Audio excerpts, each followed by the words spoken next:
Então, pessoal, bem-vindos a mais uma aula de Química Orgânica.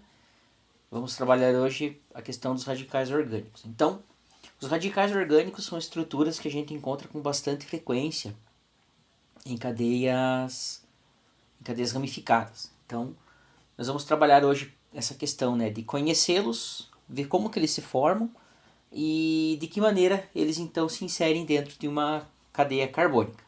Muito bem, então, para a gente entender essa questão, a gente tem que entender o que é um radical e como é que ele se forma.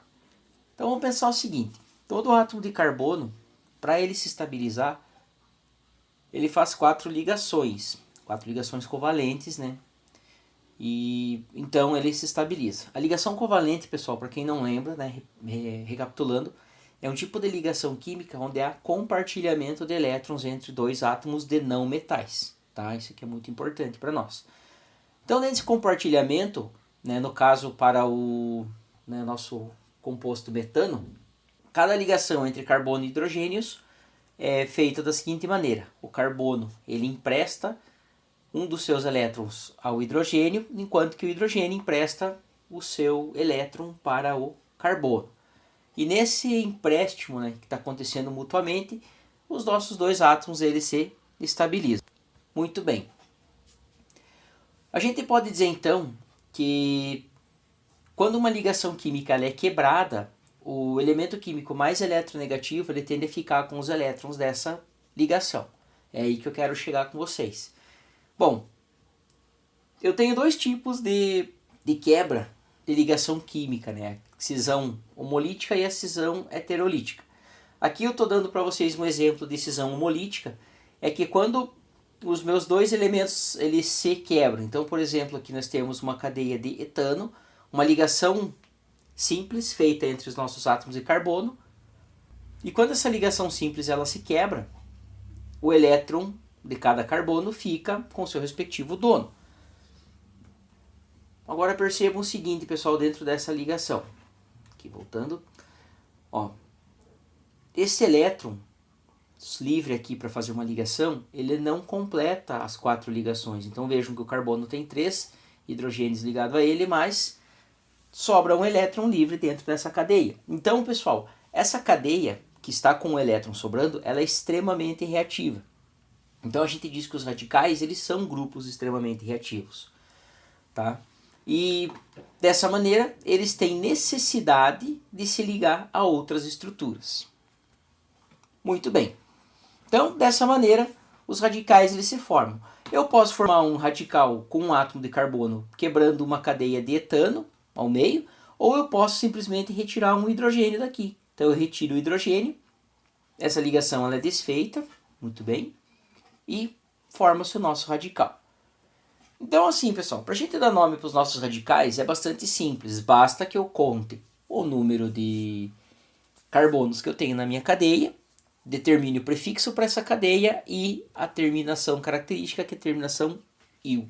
Então essa é a nomenclatura que a gente utiliza nos nossos exemplos, nas nossas aulas.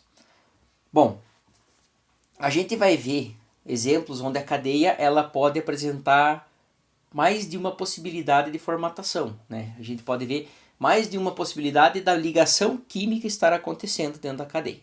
Muito bem.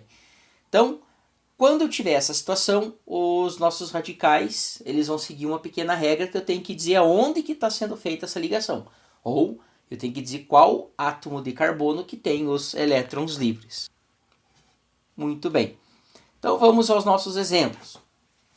Então, nomenclaturas para os nossos radicais. Então vejam, no primeiro exemplo, eu tenho um radical formado por um átomo de carbono. Vejam que esta cadeia não está completa, porque eu tenho 3 hidrogênios e o carbono precisa de 4 ligações. Então, 3 mais uma ligação que está livre aqui, 4 ligações totais. Então, um átomo de carbono, o prefixo met. Então, seguindo a regra da nomenclatura, prefixo met mais terminação -il, radical metil. É importante que a gente tenha essas referências muito bem claras, porque a gente vai utilizar isso mais para frente em outros exemplos. Segundo exemplo, uma cadeia com 2 átomos de carbono. Então, prefixo et. Como eu tenho uma ligação livre aqui, estão vendo? Então, et mais terminação -il, radical etil. Agora, pessoal, eu quero que vocês prestem atenção nesses outros dois exemplos. Nós temos uma cadeia com 3 átomos de carbono, no terceiro exemplo, e uma cadeia com mais 3 átomos de carbono, no quarto exemplo. Então, as duas cadeias têm a mesma quantidade de átomos de carbono. Muito bem. O que eu quero que vocês vejam aqui é o lugar onde a minha ligação química está sendo feita. Vejam, ó. Nessa primeira cadeia, eu tenho o elétron livre no carbono da ponta da cadeia. E no outro exemplo, eu tenho um elétron livre no meio da cadeia. Estão vendo aqui no carbono do meio. Então, como essa configuração tem elétron livre na ponta da cadeia, eu vou dizer que o meu radical é o propil. Ou eu posso também usar a seguinte nomenclatura. Como a minha cadeia aqui é uma cadeia normal, estão vendo, não tem nenhuma ramificação, ele pode ser o N-propil, então. No meu quarto exemplo, eu tenho aqui o elétron livre no carbono que está no meio da cadeia. Então, vejam que se eu passar uma linha, eu divido a cadeia em duas partes iguais. Então, ela está no meio. Meio, prefixo de origem grega, iso. Iso significa metade. Então, ele é o isopropil. Ele é um radical propil, mas a ligação ela é feita no meio da cadeia. Então, quando eu tenho essas situações, eu tenho que prestar atenção aonde o meu radical ele está ligado. Muito bem. Agora, se a minha cadeia tem 4 átomos de carbono e a ligação, a ligação no radical, ou os elétrons livres, estão no carbono da ponta, então o meu radical é o N-butil.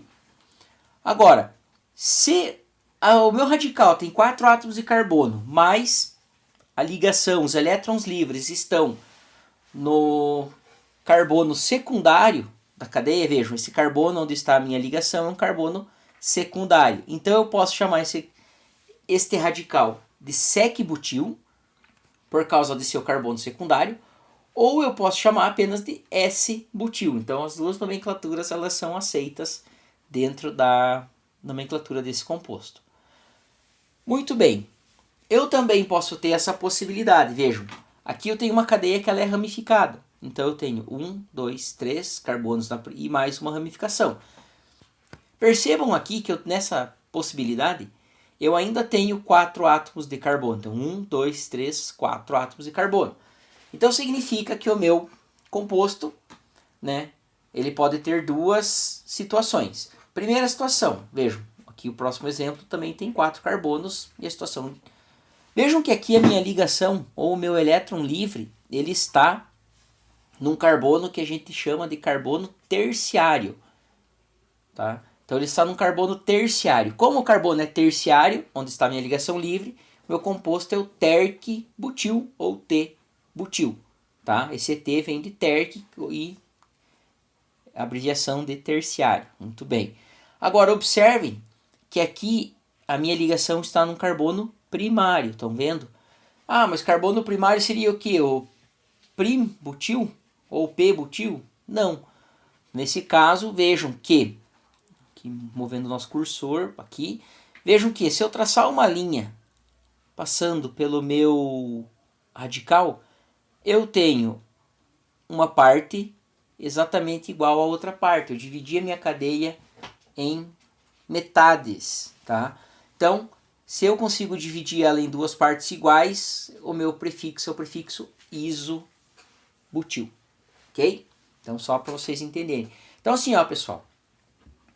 Essa questão dos radicais, infelizmente, tem que estudar. A repetição leva ao conhecimento, então vocês não vão aprender isso daí apenas observando, o professor explicando, tudo mais. Uma dica bem importante que eu dou para vocês, é que vocês repitam esses radicais depois com calma, anotem eles num papel, tá? Façam uma tabelinha de radicais, que isso vai ser muito importante para vocês futuramente.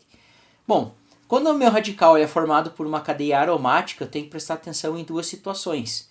Então, vejam, as duas cadeias são cadeias de benzeno. Então, se a gente fosse levar na regra, benzeno, quando está diretamente ligado, uma ligação, o elétron livre na cadeia do anel aromático, deveria ser benzil, mas não é. Quando ele está ligado diretamente à cadeia do anel aromático, eu tenho a cadeia do fenil, ok? Cadeia do fenil. E aí, quando eu tenho um carbono entre o elétron livre, né, entre a ligação e a cadeia do anel aromático, aí eu tenho o radical benzil. Então eu tenho que prestar bastante atenção nisso daí, tá, pessoal? Parece aí que é sacanagem, mas é bem assim que é feito mesmo. E quando a minha cadeia é fechada, né, como é o exemplo do último composto, quando a minha cadeia é fechada, então o nome do meu ciclo composto, né, no caso aqui o meu composto seria o ciclo pentano. Então seria ciclo pent e a terminação il, tá? Se fosse, por exemplo, uma cadeia formada por uma dupla ligação, um ciclo alceno, eu teria que dizer, então, que é uma cadeia de ciclo alceno. Ok, pessoal? Muito bem, então. Então, isso seria a questão dos radicais. Lembrando, mais uma vez, né, que a gente sempre utiliza esses radicais em cadeias ramificadas, que é o assunto que a gente vai ver na sequência, e a gente utiliza eles dentro de alguns grupos orgânicos específicos. Então, é bom a gente sempre estar exercitando isso para treinar, para que a gente possa, então, estar aplicando isso daí. Uma dica, como eu já passei para vocês, reescrevam as fórmulas, os prefixos, tudo mais, para que fique mais fácil de memorizar os termos. Ok, pessoal? Bom, a próxima aula nossa será sobre nomenclatura de cadeias carbônicas. Espero que essa videoaula curta ela tenha ajudado vocês e a gente se encontra na nossa próxima videoaula então.